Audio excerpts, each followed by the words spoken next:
আমরা যে চিকেন খাচ্ছি এখানে বসে সবাই, সবার লাঞ্চ শেষ ওর মুখের সামনে দেওয়া হয়েছে। এই যে চিকেন, ওর অবস্থাটা দেখো, ঘুমোচ্ছে কিন্তু চোখ খুলেই ঘুমায়, এরকম করেই ঘুমোয় ও। ব্রাউনি ও এবার বুঝবে, ও আমার সাথে বোঝে। দেখ শুধু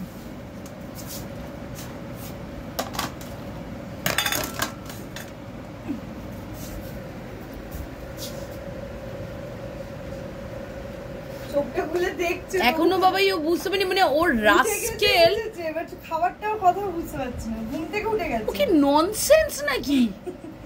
খেয়ে নাও বাবা। ইমা এই কি রে? এই তো এ ভগবান, মারো মারো মেরে গো, মারো। তুই সত্যি কুকুর হতে পারিস না রে, তুই মানুষ। ও আমার ছেলে।